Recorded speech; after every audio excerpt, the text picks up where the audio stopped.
Dark Isles, Yekaterina, by Brian Shinomiya. My eyes slowly opened, then shut again as the cold sensation overtook me. I struggled to open them again as I heard the lid on my cryotube open. Good morning, Kapitan Yekaterina Kutuzova. Aurora's crew is being awoken and systems are online. The ship's computer voice said. I shivered as my feet touched the floor of my private cryochamber. Having a private cryochamber was the only upside of being the commander of a Soviet starship, especially since wearing clothes in the tube often had a bad outcome. People often awoke with their clothes frozen to their skin. I sat on my tube and waited for the grogginess to pass. Russia, America, and their allies spent decades building up their space fleets. I joined the Russian space fleet when I was 18. 3 months later, the Bolsheviks took power again, bringing back communism, and just like Stalin, Premier Andrei Nikolaevich purged the officer corps of all military branches to get rid of all potential threats. This is how I had been catapulted to being an officer. 2 months after the Bolsheviks took over, the Russian space fleet launched 4 new battleships from a new class of super battleships named after the first in their class, the Volga. I was the captain of the last of their sister ships to be launched, the Aurora, named after the Aurora cruiser of 1900 that fired the shot signalizing the start of the Bolshevik takeover by Lenin. They had outsized and outgunned all of America and her allies' ships. Captain, the distance to Earth is 2 months. Enemy ships have been picked up on the radar. The first warning sounded. I rubbed my eyes and began to dress. I slipped on my skirt, sleeve shirt, then boots, then gloves that came up just above my elbow, then my eye patch over my right eye, and finally my officer's cap. There was nothing physically wrong with my eye. When I was first assigned to the Aurora, we were attacked by a British missile cruiser. I was thrown against a bulkhead after we were hit. I got a cut over my eyebrow, and after that, I started wearing an eye patch to make myself unattractive to my crewmates. I've heard too many stories of ship commanders having relationships or affairs with crewmates, only to be denounced as a spy. I yawned as I left my chamber and headed to the bridge of the ship. I took my radio out of a pouch on my belt. Sasha! I waited a few minutes. Sasha! Coffee! I wanted coffee. A moment later, he barked back. All right. Sasha was my executive officer and the only crew member that I trusted. As I made my way to the ship's decks, groggy crew members tripped and nearly threw themselves against the walls, trying to get out of my way. I took my tobacco pipe out of another pouch on my belt. It was another ploy to make myself unappealing to my crewmates. I didn't even smoke. As I reached the elevator leading to the base of the ship's command tower, there was Sasha, a tall and muscular man with short brown hair. He was waiting with 2 cups of coffee. I immediately took one. An enemy ship has been picked up on the radar, I said as we entered the elevator. Shit. Is it British? He asked. I shrugged at his question. A moment later, the doors opened and we were on the bridge. Commander Kutuzova, we have problems. My systems control manager, a young blonde woman, called out to me. I didn't know her name or cared to know her. She seemed to be under the impression that we were in competition with each other for the male crew member's attention. Tell me something new, I muttered as I took my cap off and ran a hand through my long brown hair. I made my way to the radar station where Mikhail, an average-looking man, and my radar specialist were. Ma'am, Aurora's radar system is tracking an enemy ship. I looked at the screen and noticed a large blip was on a course heading directly towards us. Judging from the radar sign, it's American. Not sure what class of ship, I said, chewing on the mouthpiece of my pipe while turning around. Sasha was there with an annoyed look on his face, staring back at me. Only 5 of the ship's 10,000 systems are running at full compost. A handful of others are running at half. I growled as I walked to my command chair. The Volga-class battleships on board systems were plagued with faults due to being rushed through the final stages of production. But the Aurora was rushed through almost its entire production process.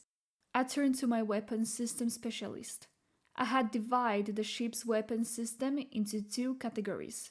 The battery, which consisted of the forward and after turrets on the top and bottom of the ship, and the armament, which contained the anti-aircraft and rockets. Have either one of you run a system checkup on our weapons? I asked. On it now, one of the men replied. I looked out of the forward windshield, overlooking the ship's deck. It was designed after a seafaring battleship. The bottom of the ship mirrored the top, only without a command tower. The turrets were numbered, with the forwardmost turret on the top being 1 and the aftermost being 4. The turrets on the bottom started with 5 and ended with 8. I watched as the forward 2 turrets rotated their guns, elevating from level to standing straight up. The barrels were also numbered, starting with 1 on the port side, 2 in the middle, and 3 on starboard. All turrets had 3 barrels, except for turret 4, which only had 2. This was to make room for the massive towing crane on Aurora's stern. Ma'am, all weapon systems are online and functioning, a specialist announced. Magazines are at half their capacity, the other specialist added, a short man with a deep voice. Boris, the helmsman, had a drinking habit that earned him the name Hammered Helmsman. He never seemed to show up for duty drunk. Nate crew, plot course for air full ahead. We were originally scheduled to be in a neighboring arm of the Milky Way for 3 years, but our tour of duty was extended. I looked at the clock on my control panel. 12 a.m. Year 16 January 0002. Sasha, do you still have that watch? I asked. Yes, Sasha replied. But the battery is dead. I tapped a finger on the armrest of my chair, taking a brief moment to think. Great, the ship's clock is now offline. I'd lost track of how many times I'd been cryosleep, how long we'd been in space, and how old I was. The ship's clock had been on and offline almost the entire time I had been assigned to the Aurora. Weapons crew, prepare the battery and armament for an engagement, I ordered. I watched as the forward battery went back to its original positions, aiming straight ahead and level. The barrels on Volga-class super battleships had a diameter big enough to fly 2 jumbo jets through on top of each other. Most anti-aircraft gun barrels had a diameter big enough to drive a boost though. I pressed a button to bring up the radar screen on my holo display. Only one blip appeared. The incoming missile cruiser. A comms specialist, a young woman with a tough attitude, announced. Commander, we received a message with an unknown date of origin. There is a new class of American super battleships named Yorktown. 2 Volga-class ships named Red Star and the Volga we destroyed. I looked at Sasha, who was confused. I pulled up the list of Soviet Federal ships. Over 20 ships had been damaged.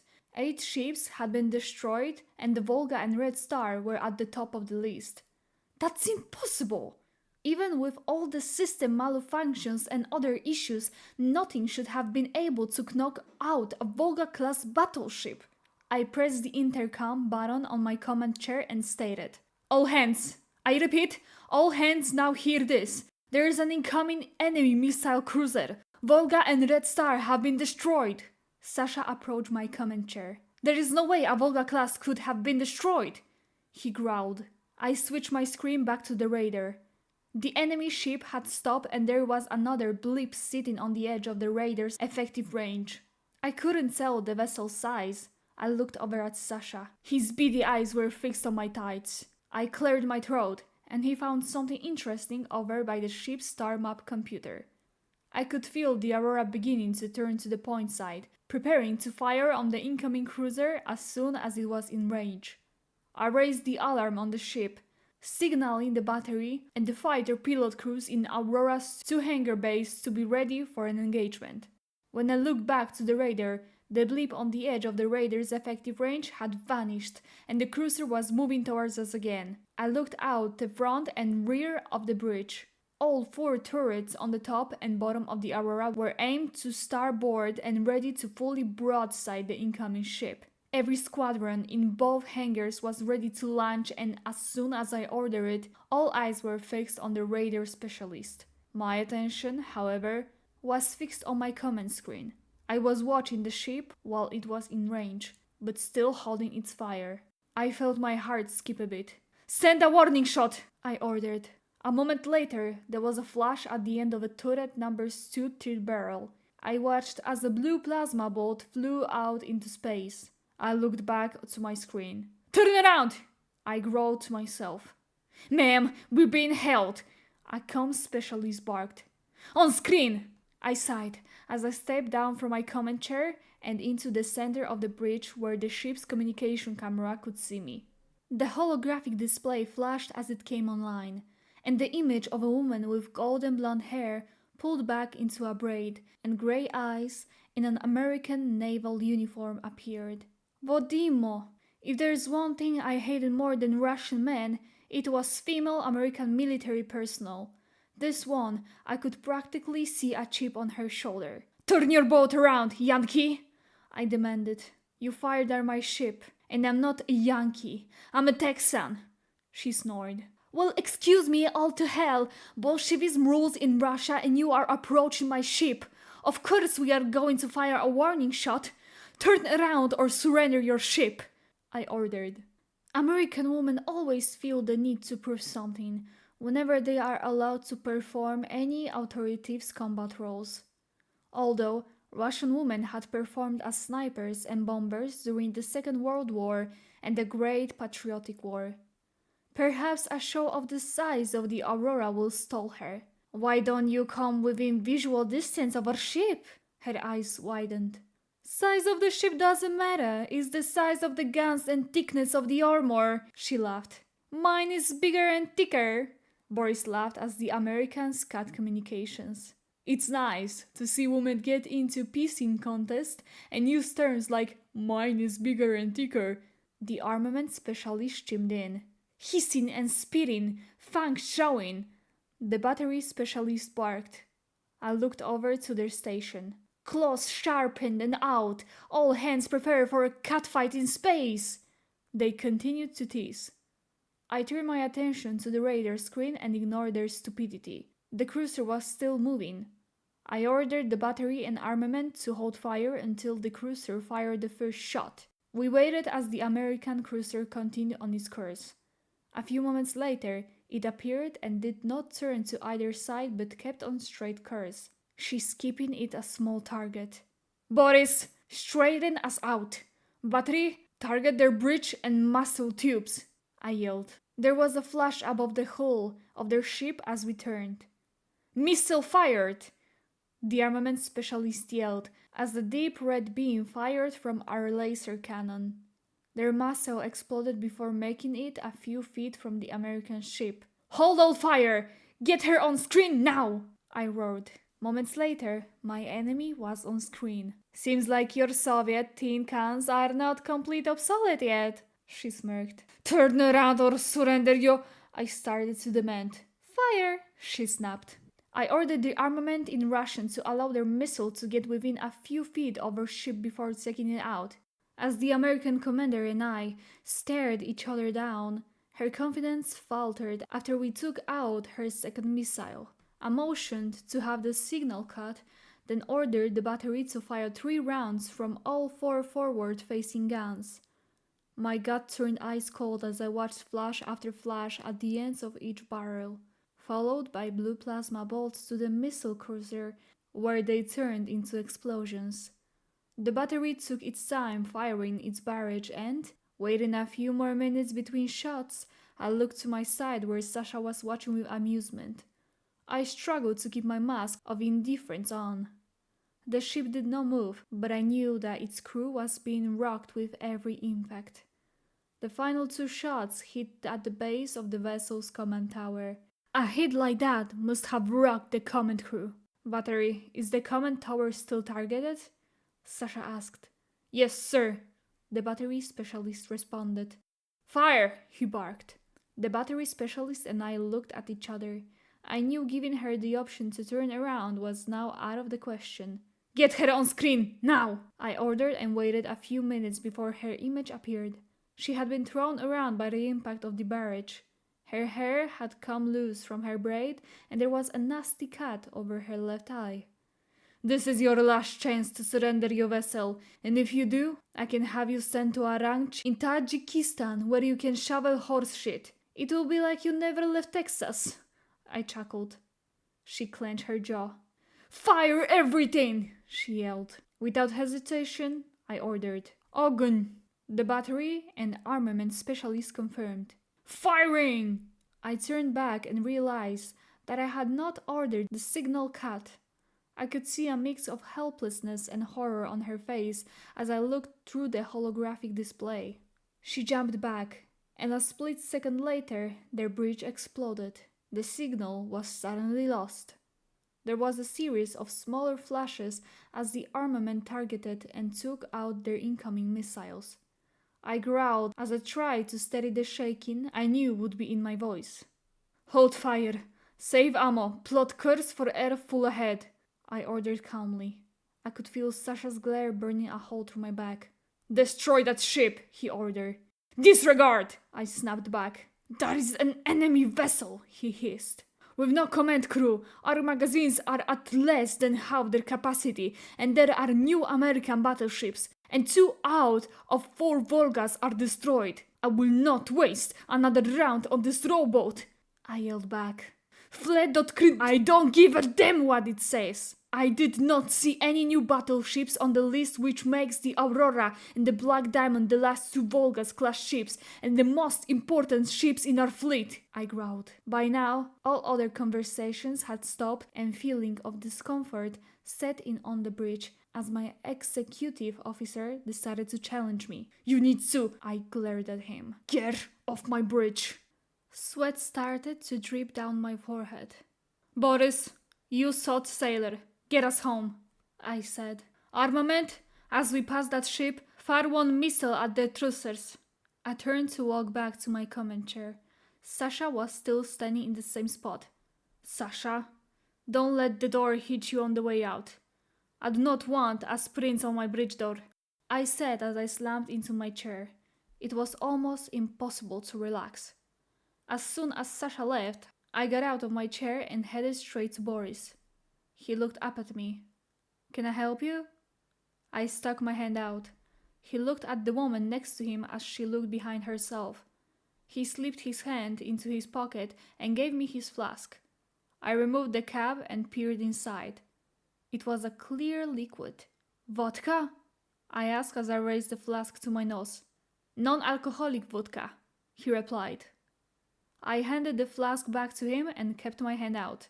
First, you confiscate 2 crates of liquor from me, and then you make fun of my drinking problem, and now you exploit it, he said as he reached for a pocket that he had added to the inside of his jumpsuit. He took out a green flask.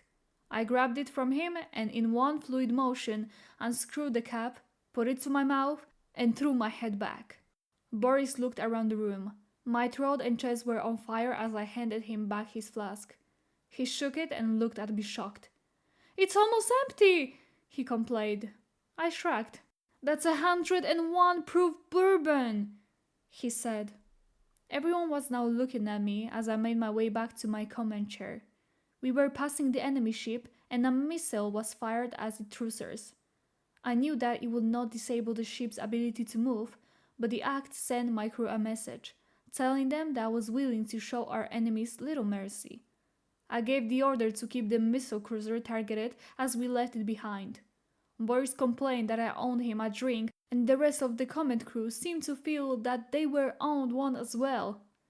A quick scan of the radio channels revealed that there were no other ships in the area as we passed through Jupiter's orbital path. "Keep all weapon system ready and on standby," I said. The rest of my shift passed uneventfully. The night crew began to file in as the day crew left. Boris wasted no time draining what was left in his flask. I went straight to my quarters where I was greeted by a large portrait of Premier Andrei, which I knew had a camera hidden inside it. I made my way to my com station and logged into my personal messaging account to call an old childhood friend. As I removed my hat, I took out a picture. It was my mother and my father. I could not recognize the girl in between them. She was young, with long brown hair and blue eyes. She was smiling, wearing a white Russian Fleet uniform from the Baltic Fleet Academy. She was happy and ready for a life full of adventure in the Space Fleet. She dreamed of finding someone to start a family with. Now, here she was, disappointed with her life in Space Fleet and distrusting of everyone around her. I turned over the picture to look at the one taped to the back. It was me and my best friend, Anastasia. We were only a year apart in age. She had blonde hair that stopped right above her shoulders and large grey eyes. My heart stopped because she looked just like the captain of the missile cruiser. I looked at Anastasia's wrist. We had made each other bracelets, but since I was not allowed to wear jewelry with my uniforms, she made mine an anklet. I removed my boots as the comm station began ringing. The anklet she made for me was still there, an assortment of colored breads, some with letters spelling out her name. "Hello, Katya. Is that you?" said a raspy voice, like an old woman with a bad smoking habit. I looked up. It was Anastasia. Her once blonde hair had long sister grey and wrinkles lining her face. "Anna, what happened to you?" I joked. "I'm 90. I see cryosleep has kept you young," she said. Her face changed. "You're troubled. What's wrong? And your eye. When did you lose it?" I'd forgotten to remove my eye patch. I quickly took it off. "It helps me keep the promise I made to you in school. But I stuttered as I felt my eye sting. It became hard to speak, and my breath came in quick, shallow bursts. "I killed someone today," I cried, as I told her the events of the battle with the American ship. She was the only person I could tell everything to. She was told me everything that happened to her, even her first boyfriend that used her for a one-night stand and then threw her aside. The very next day she made me promise to her that I would never get in man's bed unless he married me. I promised her that I would not even kiss one unless he married me. Once I finished telling her what happened, she let out a sigh. "You should have known something like this would happen, but I talked you into joining the military." The woman looked like you," I said, wiping my nose. "How is your life in Japan?" She had gone there on a vacation during a break in college, the same year in Bolsheviks took over. She got married and stayed there. She laughed at my question. I knew she had a daughter. The last time I spoke to her, she was 30 and a police officer in Osaka. "I also killed someone trying to stop a bank robbery. I never got over it." We talked for a while. She told me about how she and her husband traveled in their retirement. I was shocked. I did most of my traveling while frozen asleep. I took my flask filled with confiscated vodka that I stole from Boris. She leaned in and asked, "Have you found the man?" "No," I replied as I took a sip from the flask. "I have a grandson your age," she said. I almost choked and reminded her that I was just a year younger than her. "Fine. I'm sure I can find you a nice man at the nursing home. You're 89, but you look like you're 19. I'm sure you have many potential boyfriends." I thought about my situation for a moment, my age and how I looked before saying, "So, you have a grandson?" She laughed and told me her grandson Kaito had just turned 19, and I was 21 on the last birthday I remembered. Our conversation ended with her telling me she would talk to her grandson about me and show him my picture. After showering and changing into sweatpants and an oversized t-shirt, I settled down on my bed hoping to get some sleep. But lying on the mattress was like lying on a slab of concrete, with bits of rebar poking out. Somehow I managed to fall asleep. I was suddenly awoken by the low and constant beeping coming from my comm station. Exhausted and startled, I staggered over, planning to open the message to stop the beeping and then go back to sleep. I figured it wasn't important. Even if it was, I certainly wasn't in the mood to talk, being that I hadn't even had an ounce of caffeine in me. The screen was just a blur in my current state. I rubbed my knuckles against my eyelids, trying to wipe the crust of sleep that had developed. I tripped over the seat that I had placed in front of the station from when I talked to Anastasia earlier. Ouch! I shrieked, face planting into the screen. My body felt the pain and regret of even getting up in the first place. Ugh! I groaned, rubbing my face. My actions weren't far from clumsy, nor were my choice of words, as I then let out a long streak of swears. I squinted, holding my face inches away from the screen while trying to find the open button. The beeping was still going off. Come on! I yelled during my half-awake search.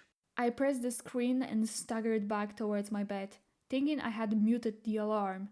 I stopped as soon as I heard the ring sound again. What the hell is that sound? I turned around and groaned as I walked back. I leaned over, squinting and trying to find the end call button. Why is the screen so bright? I asked out loud, not thinking I'd be receiving an answer. Hello there, a young man said with a Japanese accent. I felt my stomach instantly drop from the sound of his voice. Turns out the message was more than important. It was him. I said, clearing my throat. My mouth started to feel dry and dependent on water to speak clearly. My saliva suddenly disappeared. Every glitch of being tongue-tied was defying me at that very moment. I replied to him in Russian and quickly realized my mistake and translated. Hi, how are you? I asked. I couldn't calm the wavering tone of my voice. It was going up and down from my shaky nerves. I felt awkward and shy. I didn't feel prepared or ready to meet him at all. I wished I didn't look like an exhausted mess. I was slightly relieved that I had been able to at least clear some of the crust from my eyes. After a brief moment of exchanging pleasantries, he apologized for waking me up. His calm eyes held a sweetness I didn't mind at all. You can wake me up anytime, I said with a smile. I just wish I wasn't such a klutz right now. I laughed. He laughed and said, If it's any consolation, I've been wiping the sweat from my palms since we have started this call. I laughed again. His humble words made me settle into my seat even more. I found myself feeling something for him, a sudden wave of emotions that I didn't expect. It all happened quicker than I anticipated. You're sweet to say that, I said. He smiled and introduced himself as Anastasia's grandson, Kaito. Are you Kyasarin? My grandmother said you're her friend, granddaughter, and in Soviet space fleet? He asked. I admire his features, delicate yet masculine. His nose had a little swoop at the bridge, perfect enough to align his handsome dark eyes. The butterflies fluttered in my stomach. I could very well say that I was attracted to him. Being that I was surrounded by men daily, it was a surprise that I didn't feel bored. I almost despised men. He, however, found the way to my heart ever so quickly. Anyone could say that I was, without a doubt, smitten with him. The way he spoke, words flowed swiftly from his mouth. I focused on his lips. He spoke with clarity and curiosity. The way he pronounced my name, I'd never heard anyone say it like that. Nearly a whisper, and yet filled with so much desire. I, for once, felt notice. Focus! Slowly, but romantic thoughts cleared. I am, I said. My sight was still slightly blurry. If only I could have showered and been a little bit more presentable for him. I could fix myself up pretty nicely when I wanted to and whenever I had the time to, which wasn't all that often. Right now, I definitely could have swayed his attention a little better, although I think I already won over his heart by the way his curiosity about me continued to unravel. I could tell that he was young. His skin said it all. It appeared soft and unlined, not yet withered by life. It seems the older we get, the more roughness our skin shows. His hair was short and black, giving him a minimalistic appearance. I didn't mind it as long as I could run my fingers through it someday. His curiosity about me continued. He asked me what I did in the fleet. It was a bold question, and one that I had no intention of answering with honesty, being that our call was being monitored. My life was ultimately censored, and I couldn't convey my duties. I couldn't tell him the truth. So, I lied to him.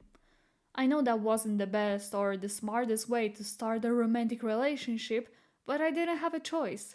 Like I said, I was very well aware of the camera in the portrait behind me and that all calls were screened by intelligence. I liked to think that I could be in an honest relationship one day, but this is the life that I chose, a life of hardship and consequences. I tried to make it work with what I have. With that being clear, I lied. I'm a gunner's mate, I said without hesitation. I was conditioned to lie about what I did on the ship. He pushed on with his curiosity by asking, "What's that?" I mentally let out a sigh. That was the small talk of the relationship, the part where I lie about myself and we get past the he said, she said stage. Sometimes I wish I could just push fast forward and get to the intimate nature of things. My personality was fast like that. It could be because of my life, always acting, never sitting. "I operate the ship's guns and battery," I said. His eyes widened. "That's very impressive," he responded. "It's not a big deal," I laughed. "What about you?" I asked, trying to change the subject. "I'm studying to become a computer programmer," he said. "Oh, that's interesting." "Is it?" I chuckled and said, "Well, it certainly takes patience and brains to do that." Kaito smiled. "I know it isn't the most attractive thing, but I find computers to be our everyday need to function and feel organized." I didn't mind that he wasn't filled with the combative attitude most muscle-heavy men had on the ship. I wanted something different, something genuine. He went on to explain that he lived in Tokoya and asked what part of the Soviet Federation I was from. It was clear, judging from how he didn't press any further for information about my job. He also knew that this call was being monitored. "I thought Toyota was just a car company?" I asked. He let out a laugh that startled me. "Is it not?" He apologized and explained that it wasn't, which made me feel silly. "No, Toyota is also a city. It is next to Nagoya," he explained gently. I couldn't stop admiring his lips. I laughed too. "Look at me," I said, my cheeks starting to burn bright red. "I should probably change my profession to geography." He laughed at my light-hearted joke. "I am from Kislovitsk. It's in the Kavkaz Mountains, near Georgia," I explained.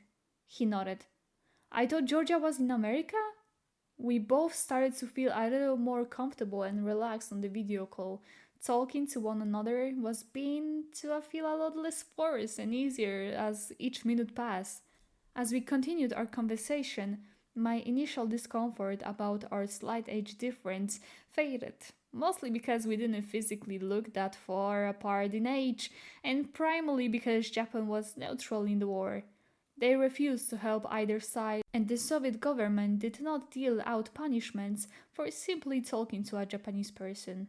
Now, if he had been American, French, or British, I'm sure a spetsnaz would have been waiting outside my door to strangle me and shoot my body out an airlock. I was relieved to know we didn't have to deal with that sort of pressure, tension, and violence. our discussion drifted to what life was like on Earth, since I hadn't been there in about 30 years. However, I told him I had only been gone for a year and a half. He insisted on knowing what life was like in space. The way his eyes peered through the camera made me eager to tell him everything, but there was so much I couldn't say. I held a part of myself back. My heart was big, but not big enough to be given and devoured.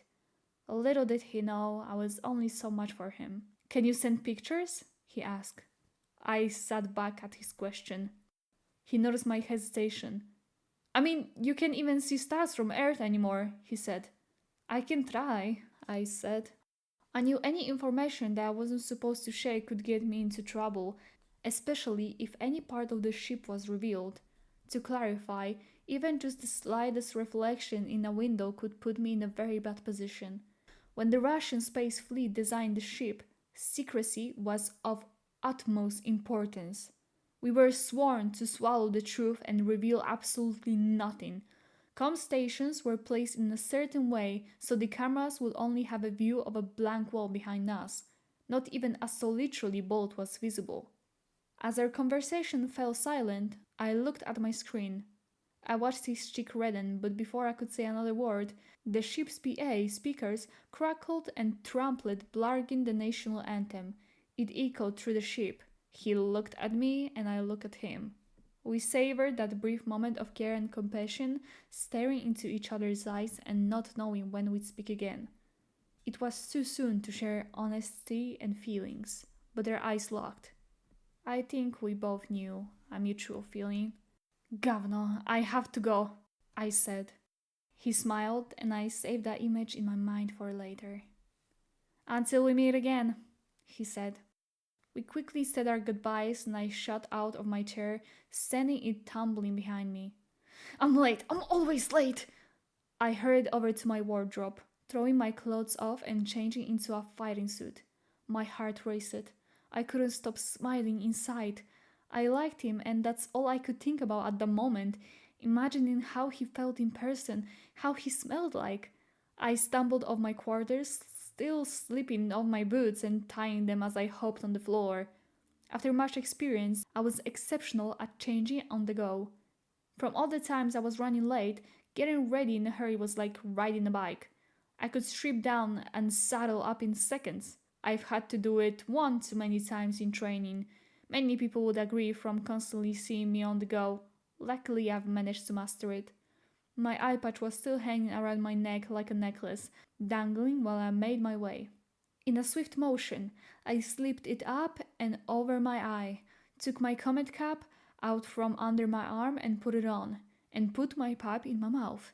I checked to see if my flight suit was zipped up, and all the way made my way to the bridge. I sucked in a deep breath of recycled air before arriving. I needed to get my pulse and stress levels under control. When I arrived, I was instantly greeted by the commander of the army troops on board the ship, the second lieutenant, who had just happened to be the man I trusted the least on board my ship, a Chechen man. Abbas, who was a Spetsnaz, a tall, muscular man in a black camouflage uniform, he held an overwhelming amount of confidence and brute strength. Most would say he was a cold-blooded and fearless. I knew him well enough to know that he was not to be teased. He could, without a doubt, overpower anyone that got in his way. Not many people did, but I'd seen him knock down over a dozen people. "The hell do you want?" I growled at him. With much frustration, he exhaled through his large nostrils and said that I could use some company on my way to the bridge. I laughed at his remark and said that I was all the company I needed. He continued to bother me. "I heard you spared the American ship," he said quietly. His voice was deep and filled with condescending words. A mouthful of them, I might add. I knew he was getting at something. I did not want to waste any more ammo on a tin can that could not do any damage to us, I said without hesitation. "And 2 other Volga ships were destroyed and we are low on ammo. I did what I had to for the safety of my ship." He smirked at my explanation and leaned into me. Oh, there's my thing, you have a soft spot for the enemy. I turned and glared at him as he pressed the button for the elevator. His reputation for intimidating others was more than apparent, but it didn't shake me, nor was I triggered by his scornful words. I knew how to stand my ground. I had been doing it for years, and I wasn't going to let him change that. Although every soft emotion from my call earlier vanished and reality hit me like a baseball bat. I was back in my life of constant pressure and judgment for having any stance on something. We were silent the rest of the way to the bridge.